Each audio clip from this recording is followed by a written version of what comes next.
नमस्कार। समय संवाद में आपका स्वागत है। मैं हूं सर्वेश कुमार सिंह। खाड़ी से एक बहुत ही हैरान करने वाली और परेशानी वाली खबर आई। खाड़ी का एक देश है जो कि बहुत छोटा सा देश है, लेकिन बड़ा प्रमुख देश है। आर्थिक रूप से बहुत संपन्न है। इसका नाम है कतर। इस देश ने भारत के 8 नौसेना के पूर्व अधिकारियों को गिरफ्तार कर लिया और वहां की एक अदालत ने इन पूर्व नौसेना अधिकारियों को फांसी की सजा सुनाई। ये बहुत ही कष्टकारी खबर है भारत के लिए और भारतीयों के लिए।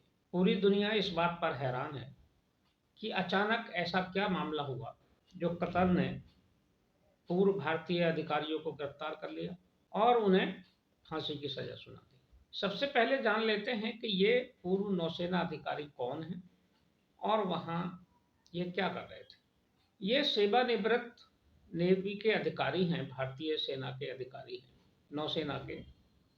और खाड़ी देशों में जो बहुत सारी कंपनियां काम करती हैं, नेवी से जुड़े, नौसेना से जुड़े और समुद्री युद्ध से जुड़ी, युद्ध सामग्री से जुड़ी कई कंपनियां हैं जो देश भर विदेश में अपने काम करती हैं। उसमें से एक कंपनी कतर में भी काम करती है।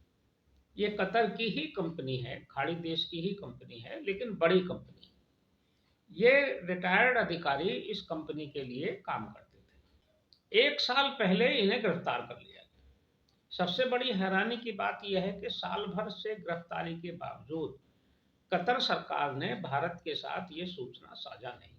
भारत सरकार को कुछ नहीं बताया और अचानक उनको कोर्ट में ले जाकर और उनके खिलाफ आरोप लगाए गए और उन आरोपों में फांसी की सजा सुना दी, यानी कि अधिकतम सजा।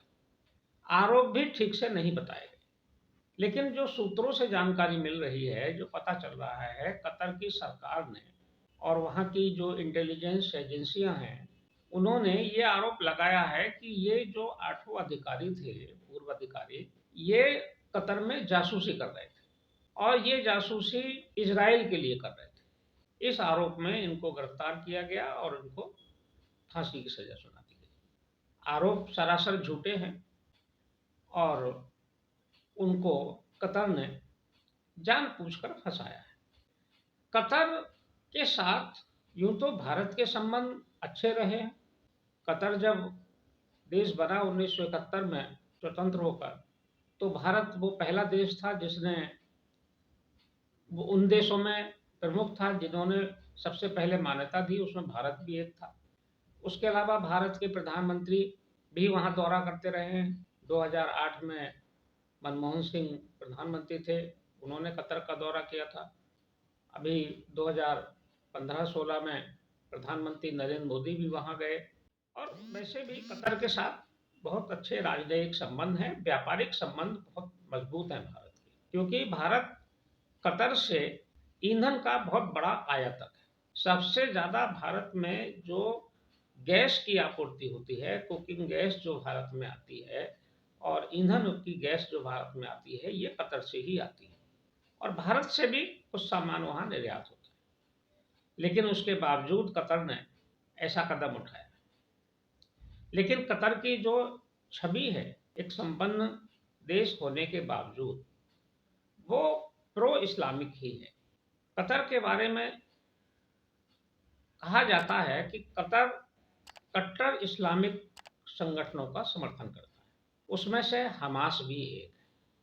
हमास को आर्थिक सहायता देने में कतर के आरोप लगते रहे और ये अभी जो हमास और इजराइल के बीच लड़ाई शुरू हुई है, ये भी एक कोई कारण हो सकता है कि भारत ने इजराइल का, आतंकवाद के मामले में इजराइल का समर्थन किया। हालांकि भारत की आधिकारिक नीति फलस्तीन के समर्थन की रही है, फलस्तीन की जनता की, लेकिन आतंकवाद के मामले पर भारत ने इजराइल का साथ दिया। ऐसे में हो सकता है कि कतर ने बौखलाहट में यह कदम उठाया।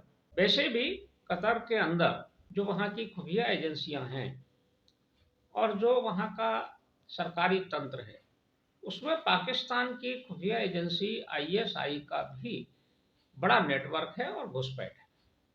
आईएसआई कतर के सरकार में और वहाँ की सेना और पुलिस और उनके जो इंटेलिजेंस है उसमें घुसपैठ करके अपने हितों को भी साधती रहती है और कोई मौका नहीं चूकती कि भारत के खिलाफ कोई षड्यंत्र रचा जाए। माना जा रहा है कि ये जो पूर्व नौसेना अधिकारियों को जो फांसी की सजा हुई है और जो दोषी ठहराया गया है उसमें आईएसआई का षड्यंत्र भी हो सकता है। लेकिन कतर अपने फैसले पर अड़ा हुआ है।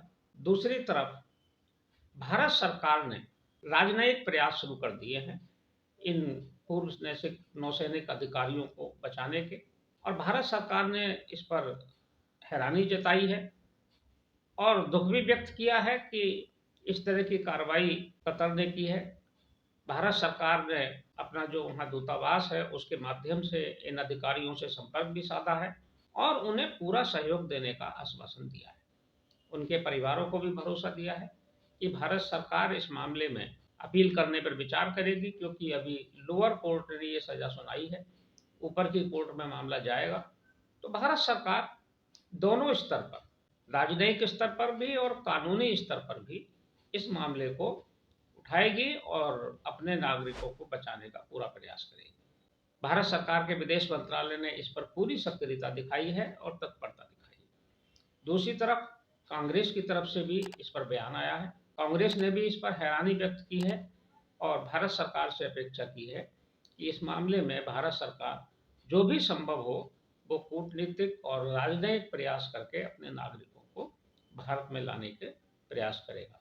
देखते हैं क्या होता है, क्योंकि खाड़ी देश अधिकांश भारत के साथ हैं और भारत के सभी देशों के साथ, सऊदी अरब के साथ और बाकी अन्य देशों के साथ भारत के प्रगाढ़ संबंध हैं। भारत सभी तरह के प्रयास करेगा और अपने नागरिकों को छुड़ाने की कोशिश करेगा। देखते हैं क्या ये इसमें परिणाम आता है और कितनी जल्दी भारत सरकार इस प्रयास में सफल होती है। समय संवाद में आज बस इतना ही। कल फिर मिलेंगे किसी एक खास विषय के साथ। तब तक के लिए मैं सर्वेश कुमार सिंह आपसे विदा लेता हूँ। नमस्कार।